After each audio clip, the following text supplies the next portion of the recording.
Heyo, my Planet Coaster friends, Johnny5 Alive here, and welcome back to another episode of Coaster Spotlight with a ride.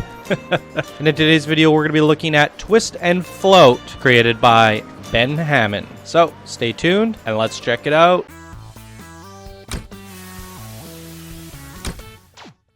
Alright, so this was sent in by one of our Discord master builders and diamond patrons. Thank you so much for your support, Ben Hammond. You're helping to keep the show go on. And he says, "Hey Johnny, got another one for you. Carrying on with my hybrid coaster obsession is this. It's an 8K blueprint featuring a hybrid RMC and river rapids. I wanted to make this to try two things, an 8K blueprint and a 4-meter smoothing method. I did the best I could on the smoothness, but the game really struggles with it in the seat cam. Therefore, I recommend you ride it in track view first. For setup, I'm sure you know the drill, but I will go through it anyways. Part 1 is a red cube, part 2 is the green cube. You need to try and get them as perfectly lined up as you can. Queue setup is pretty self-explanatory. Use 3-meter paths for the actual queue lines and follow the wood trims. Main path is 4 meters. A little backstory, a wooden and steel hybrid RMC was built around a mountain where the river flows. As the coaster zips past the river, it spews up water. Since it's the first opening, the ride had declined in popularity. The park manager saw a great opportunity to implement a water ride within the river and entangled with the old RMC to give the riders of both rides close interactions. This revitalized the old coaster, causing it to become the greatest attraction in the park, and this Twist and Float was born. Hope you enjoy, Ben Hammond." All right, awesome stuff. So a quick look at the workshop, everybody. This is a 2-part blueprint, so the links will be down in the description for both of them.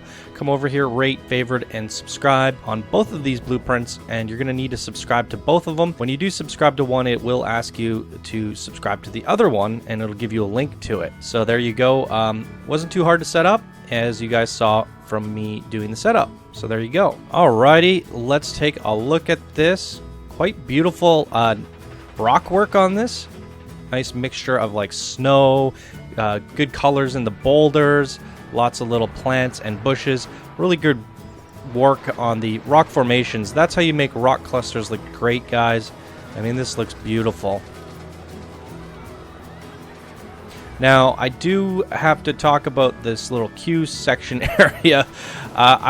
For both Ben Hammond and everyone else who plays this game, try to avoid lots of intersection between paths. As you can see here, we have 1, 2, 3, 4, 5 intersections, and all in one spot. That makes things kind of tricky. As you guys saw from the setup, I was finagling around and trying to get it to work. Eventually did, but it is a little bit messy here. This one kind of I couldn't get to go properly. That's just the nature of when you have too many paths intersecting to one another. Now, the one way to avoid this, I could have probably grid snapped it and got like a perfect line going here and a perfect line going here, then brought these ones in. That's the way I would recommend doing it for you guys, but most people are going to just start, setting up a queue, and then they'll get to here, and then they'll run into the problem that I had. So unless you foresee the problem and you know what to expect before you set it up, setting it up the second time would be easier. But you want to try and get people to do it nice and cleanly the first time through. Now, I did get it to work, and it doesn't look too strange. So, it is what it is, but just a little suggestion. Try to avoid these crazy 5 intersection scenarios as much as possible. But I do get why he did it, and it does look really cool. So I think the payoff is there. Now, the queues are beautiful, by the way. So we'll go down the float and we'll check it out. I mean, all custom supports, little bridge, lamps, you name it. And then we go into a little rock cave that takes us down into the float. And there it is. So really nice there.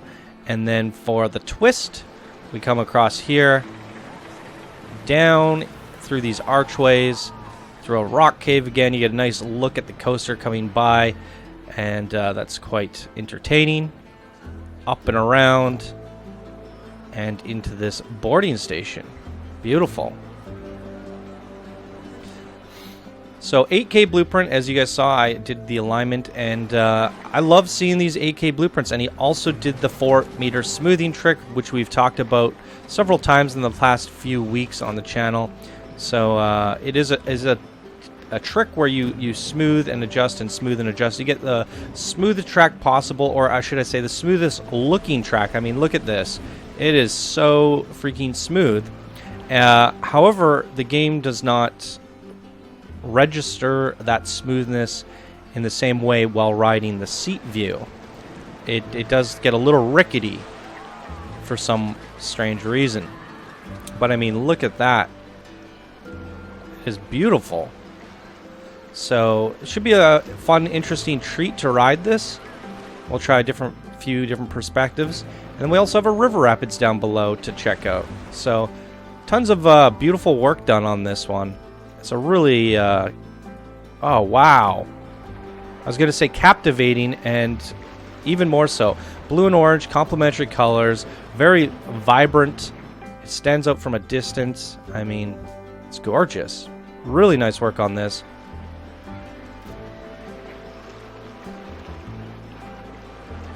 Yeah, that is incredible. Alrighty, so how about we start off with the coaster, and then we'll go to the river rapids right after. So we'll start with the daytime. Let's take a look at this track. So we got the Iron Fury hybrid steel topped coaster, 7.08 excitement, 5.49 fear, and a 1.44 nausea. Let's give this a go. How many trains do we have on this? 2. Very nice. All right, as requested, he wants us to ride in the track view for the smoothest ride possible. So let's check this out.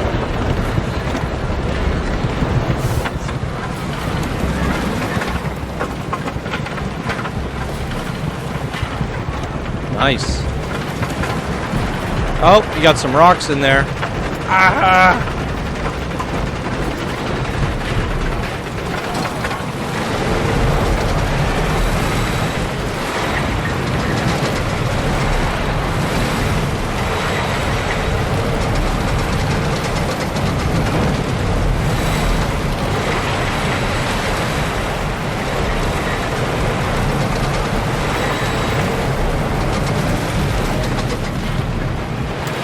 I feel like the issues we're running into here is because of the alignment.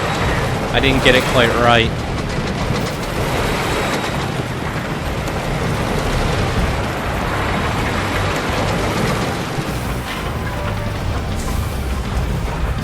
Very smooth though. I need to touch on that alignment thing. So as you guys saw me setting it up, I thought I had the cubes like pretty much perfect. Now one thing when you're grabbing a blueprint, we'll have to open up a new one here. Always be aware of your center point. So when we put this down, it always tries to average where your center pivot should go, the little widget for X, Y, and Z axis. Because it's going to be right here in the center, that's probably where you want your alignment cube to be. Because if your cube, and you could just be floating up in the air like right here, or somewhere near this widget.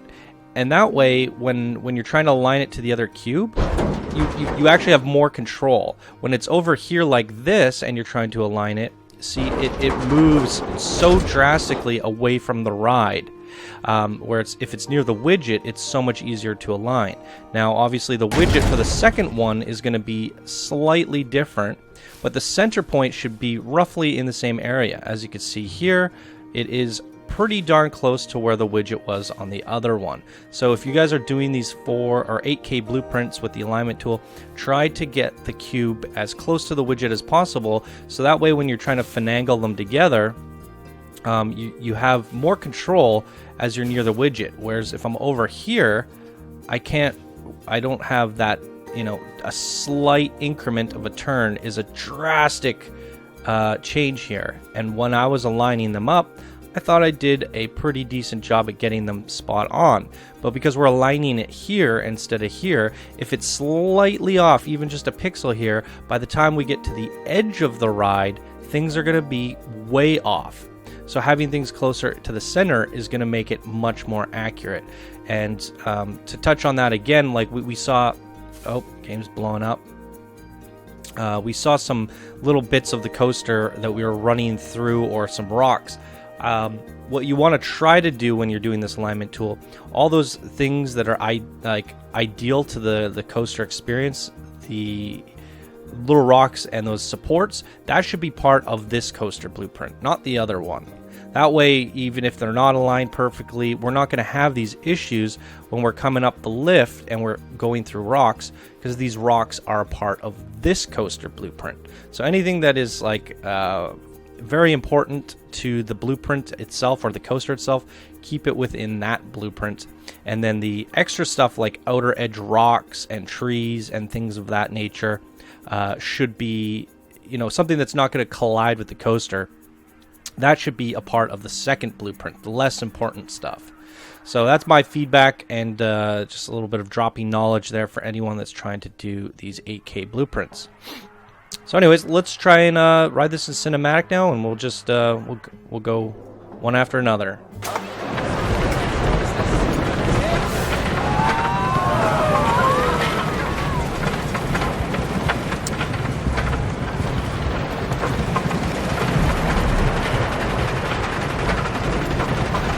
Cinematic mode might not work here.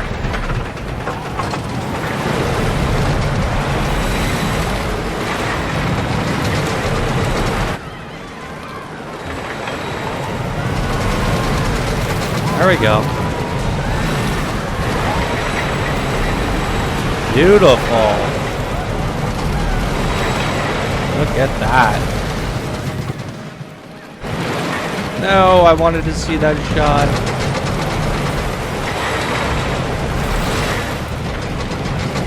Well, we tried.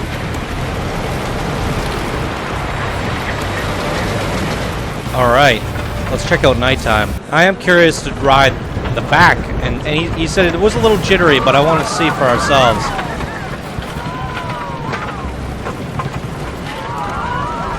Yeah, you can see how the game does not respond to that smoothing trick too well. That's alright.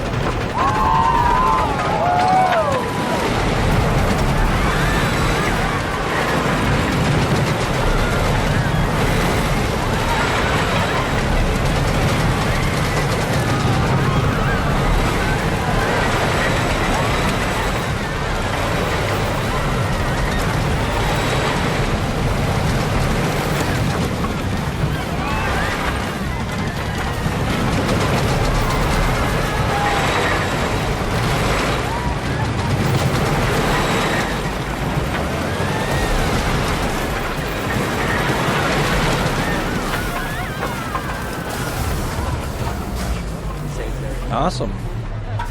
Alright, here we go. We got the twist now. Or no, the float, sorry. Let's check this out.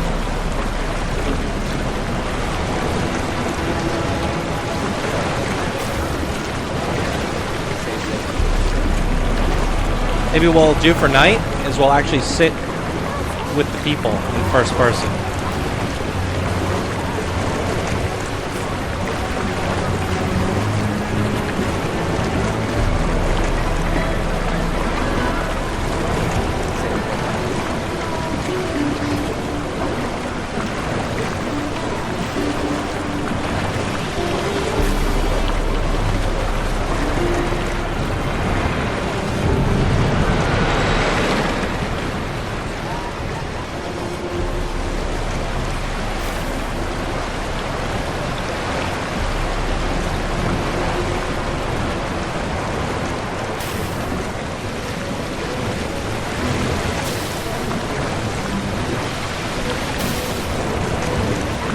A little water spraying them, I love it.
Yeah, we're seeing the collision problem here because it wasn't aligned perfectly. I'm feeling like that tiny little box is probably not enough of an alignment tool. What might be better is a gigantic rectangle. That way you can line, because it needs more distance. Aligning a little cube like that, one little pixel, it just cascades the problem all the way to the back, as we're seeing here. So you might need a bigger alignment tool, and having it more in the center again is going to be much better.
Alrighty, here we go. First person.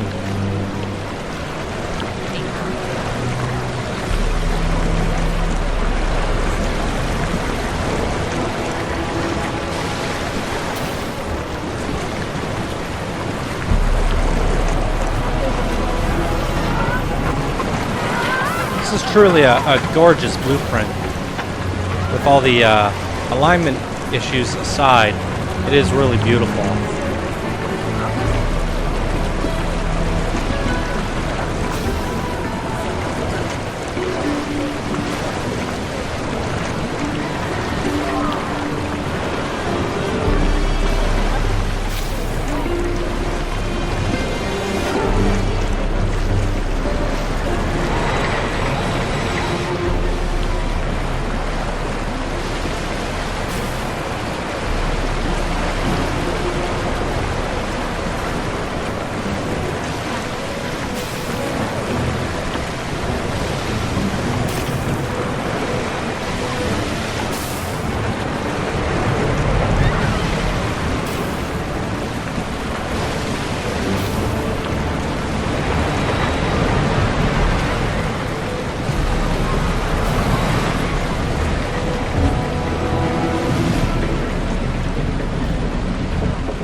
Oh, that's an awesome shot. Perfect.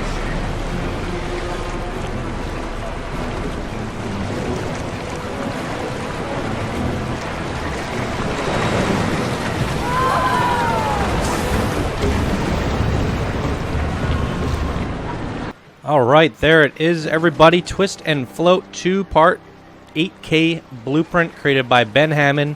Absolutely love this one. It's really beautiful. I would just, as I said earlier, just try to get that alignment tool working a little bit better. Try using a big rectangle, maybe even a few boxes, like 4 boxes, and then that way you have to align them all. And try to have them more centered to the widget in the middle. That way it'll be a little bit easier to align. Definitely play around with that. Give it a test for yourself. Try to align it for yourself and then ride the coaster or rides to see if you got it perfect. I mean, definitely, if you try doing it the way I did, you might think it's perfect until you ride the ride itself, and it's a little bit off. So maybe you'll have more luck doing it more near the center with bigger objects or multiple objects. That way you have more reference points to try to align. And once you get all 4 of the cubes aligned perfectly, you know you're set. And in the future, maybe try to get some of the decorations that are more, I guess, paramount to the ride itself, attached to the ride, so that you don't have those little issues.